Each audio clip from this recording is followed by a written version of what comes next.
This area too is breathtaking. You look out there, you can't see the tip of the mountain.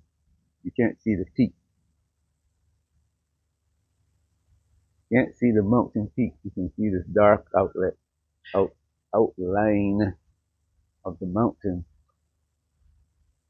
I can't see the peak. That one's called Mount Maravellis.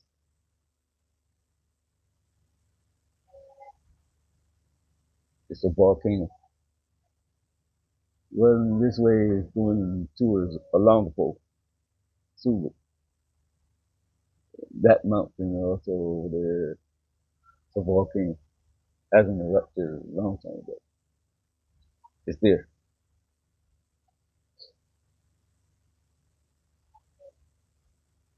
Sometimes you can see, even today, you can see the trees, different shades of green.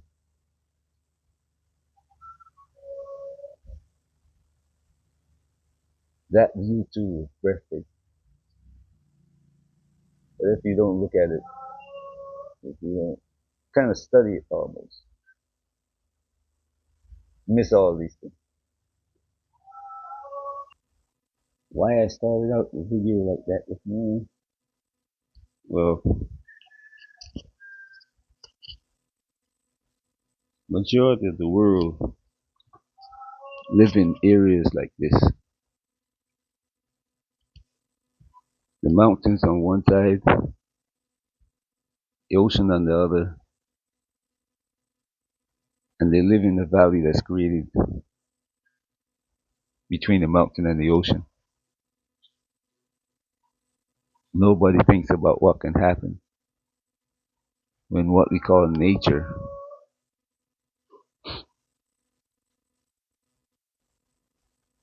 begin to change.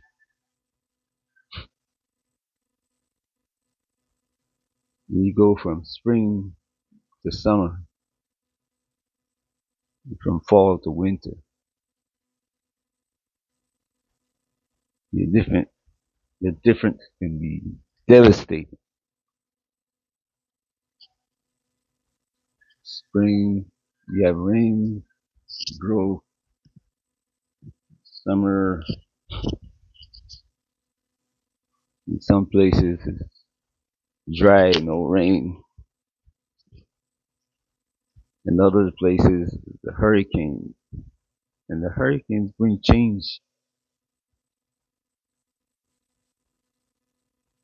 Hurricanes are like the vacuum cleaners, the cleanup crew.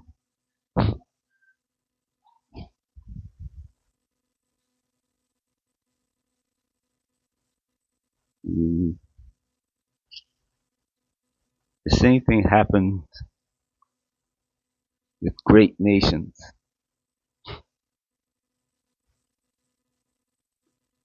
When things change, you have to have a cleanup crew. And that cleanup crew can either cause the speeding up of the destruction, or it can smooth it out.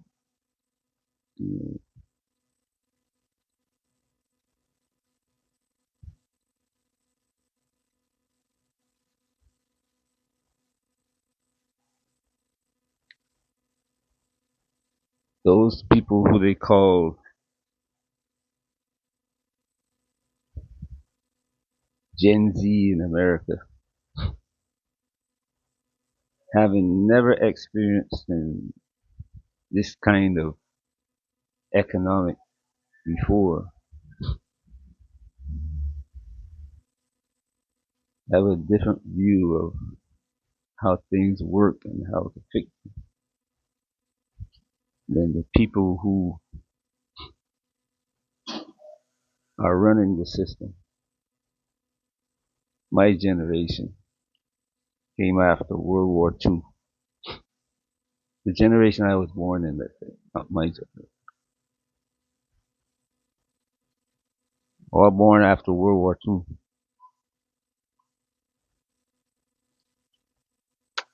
the Korean War. devastating war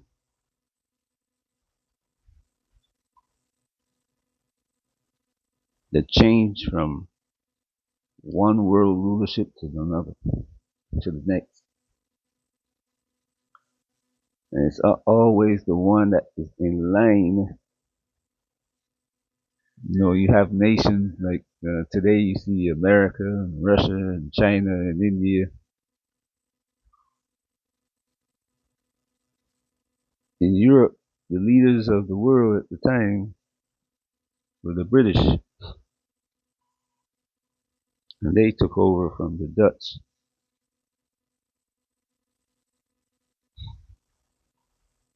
And the Dutch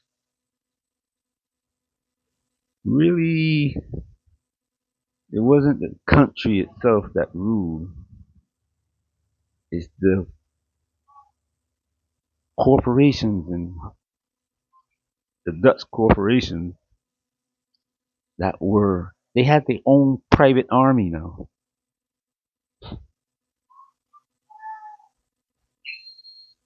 And people today think private army, they're surprised. The US will say the Russia's got a private army, the Wagner,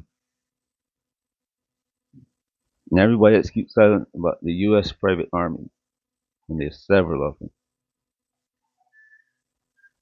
The British private army, the French private army.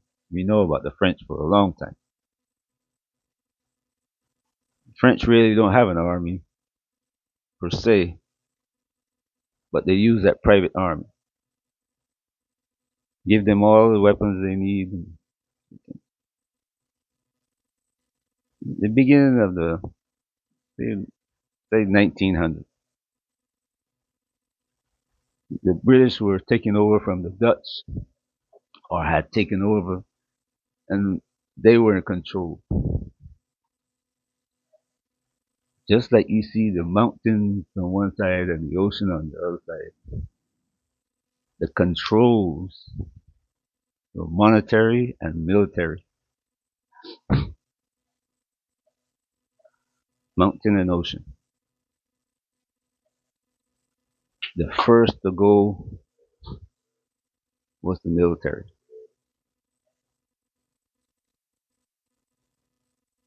World War II took out the military. Well, World War One and World War II took out the military. And in between, the British were fighting to keep Africa because the Africans wanted to be free.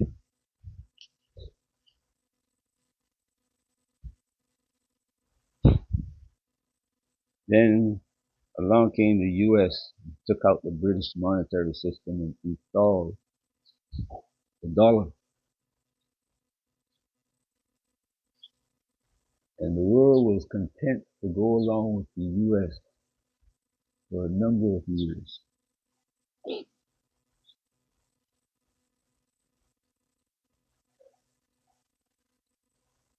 Because everybody was making money, except Africa. The only people who weren't making money was Africa.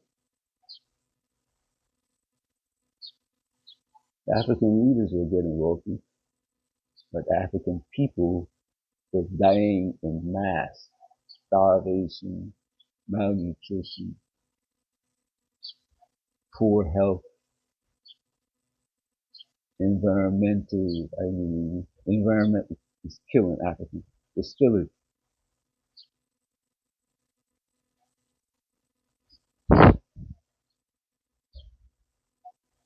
And then there came in the armies of the French, the Germans, the British, Americans. In some places, the Americans left the French and the British, the Germans, the Ukrainians to run things in their particular area and give them the profits.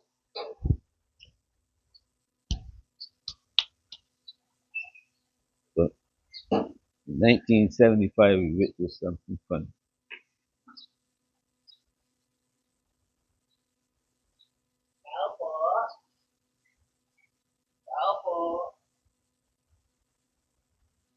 the Vietnam War, and the pushback against the American military. And though people are hyped about, were hyped about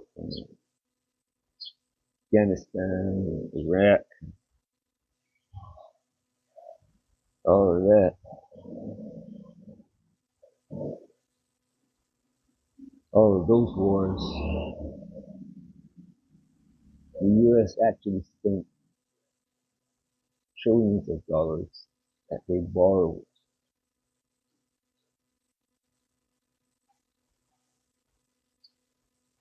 still didn't attain a victory. The oil that they went to control is not under their control. The people that they claim that they want to bring democracy to, not Democrats.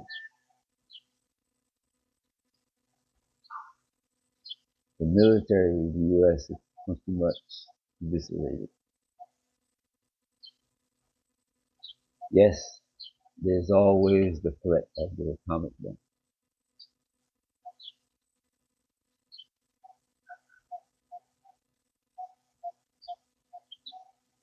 But when you start using that,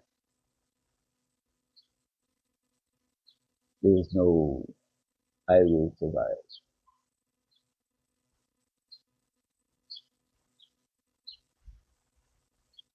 You're pretty much left with a system that will deteriorate rapidly because there's nobody to maintain it. And then the health of people who are still alive can rapidly deteriorate. And we're going to go through the 13,000 year cycle. As I was saying before I lost the camera, there is the 13,000 year cycle. When you start to rebuild,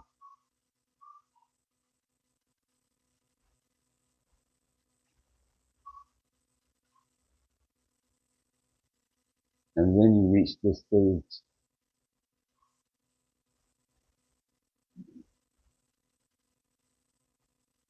and then the cycle, when you start to degrade, then you have a system such as the one we have today. There is another system, but man has never been able to achieve that because the survivors who have the knowledge of the past try to rebuild the world in that image from the past using the same tools that they have, thinking that they know what's wrong, that they know the errors, so they don't have to make them. But the same thing repeats itself. Somehow they make the same errors because they do the same thing.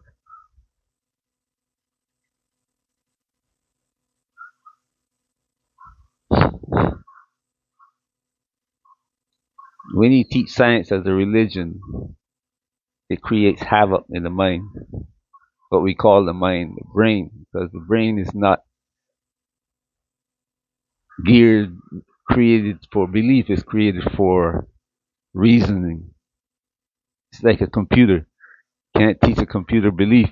You teach a computer ones and zeros, so logic works. But we're not gonna go there. Anyway, the systems that we have are failing because there's a power struggle. The guy in power, military is gone, and the economic system, the monetary system is failing. And the military, and the monetary help make up the economic system. Anyway, the monetary system is failing. Let's take, for instance, Social Security that millions of people in America depend on. Millions of people all over the world, as a matter of fact, because the world has taken up the Social Security system in order to provide for their poor.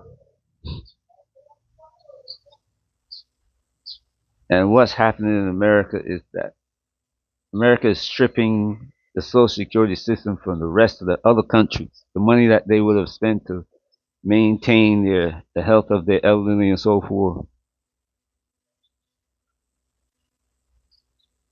The World Monetary Fund, IMF,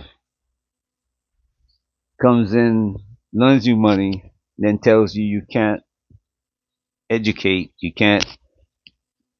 got to cut back on your Social Security so you can repay them, and you can't even repay them what they owe. You got like Ghana, who every 3 years or so have to go get three. They get 3 billion, then they couldn't repay it. They had to get 3 more billion to, and now they end up to get another 3 billion. So when they have to repay these two payments, they got to borrow 6 billion. The people in Ghana are struggling. They're upset now because they don't understand what happened, how they get into that position. And the leadership is so, well, let's say they were educated by the people who they work for to do that, to make themselves what the people call wealthy, rich, to have a good lifestyle, to hobnob with the leaders that they revere and be invited to the little clubs, the purple tie clubs, the white glove people, the bow tie people.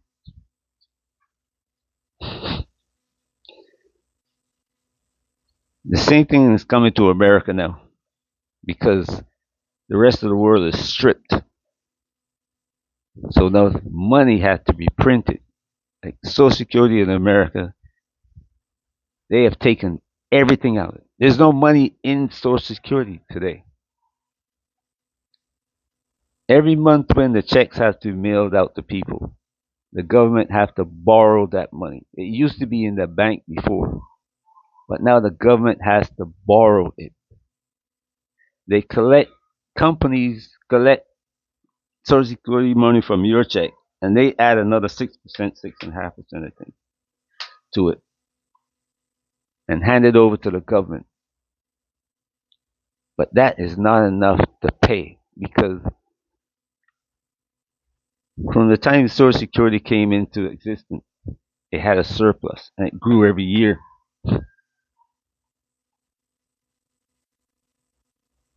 But then the government said, you know what?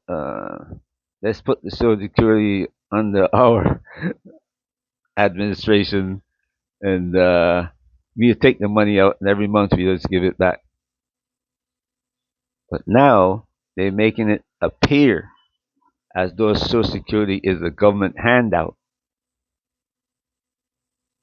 And the funny thing is that the company, the people, you got people like ARRP is supposed to be warning people about this, but they're paid to keep silent and not make any noise. Anyway, but that it's gone.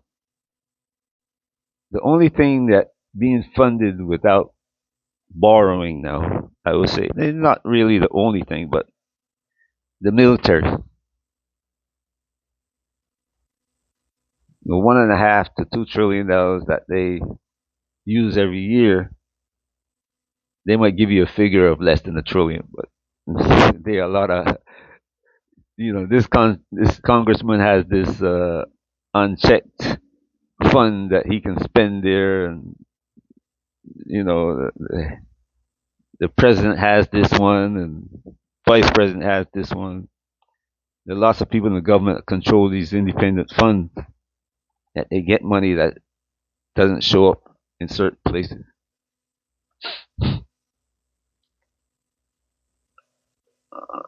on certain balance sheets, I should say. But you have people in the world. I was reading a comment from people the other day when it talked about Africa and America. Somebody was put up a video, showing some things that about the economies.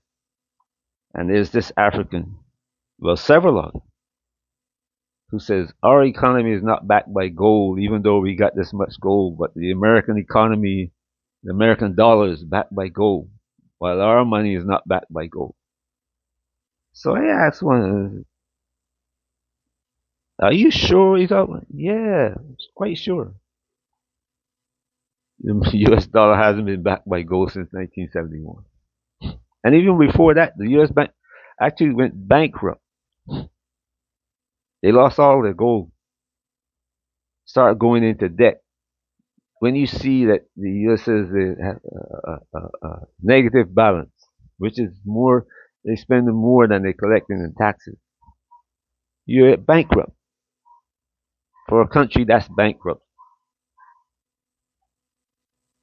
Every month when the U.S. has to pay out, or say every year or so, they go, if they got to make a 10, 20, $100 billion, $1 trillion. Now it's not as trillion. Don't forget about billions. It's trillion.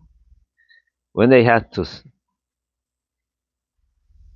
spend a trillion, they go to the credit market and sell $1 trillion in bonds to pay off the $1 trillion that is coming due. Then the Fed will print 2 trillion more. Now it's up to like, I think it's about 3.5 trillion more to add to the money that they borrowed to pay the debts. That's every month now, because the yearly debt now is the one they're quoting is like over 35 trillion.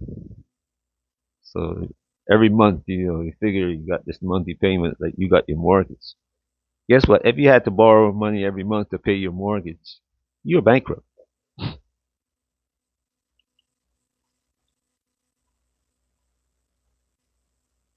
But this war now is about America being able to continue to take from the world to subsidize its own spending.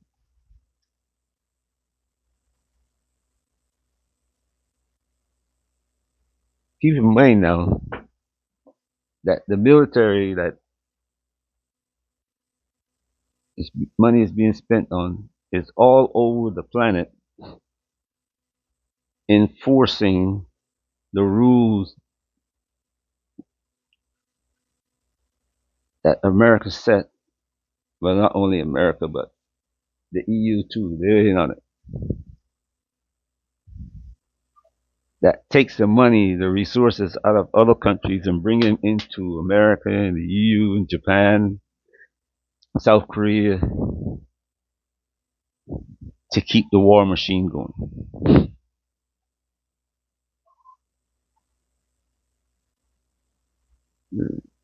Yes, they manufacture cars and other things that people want, but those things are to keep people asleep and keep people like the Africans who didn't know that the U.S. dollar is not backed by gold thinking that way. Most people on the planet don't know how the system is working. Most people don't see it failing because they know that if it fails, their lives are over.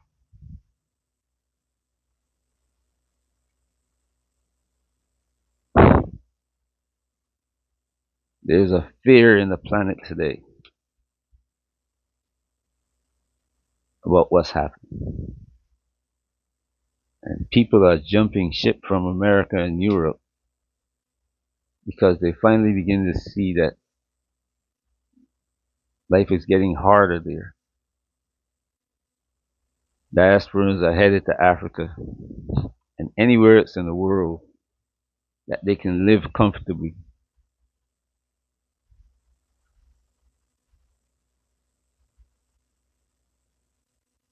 thinking that it's not going to come there.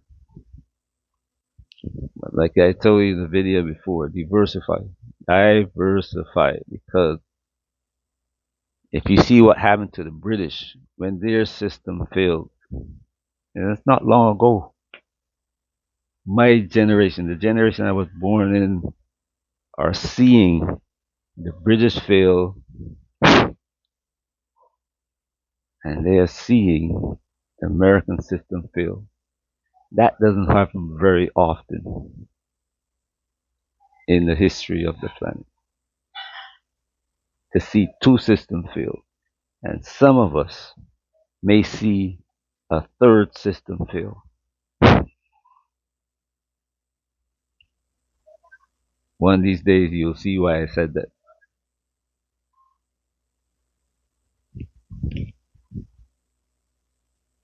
Because if man's going to live to be 120, 150 years old,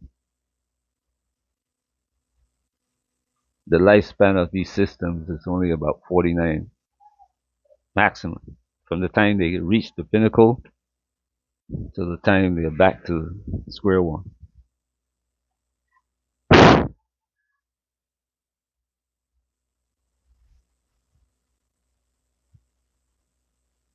And you don't see, in the beginning, it doesn't look like, it looked like all is well.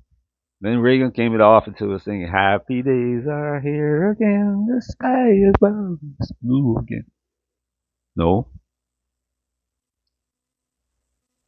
happy days didn't come back. It had started with Nixon and nobody noticed.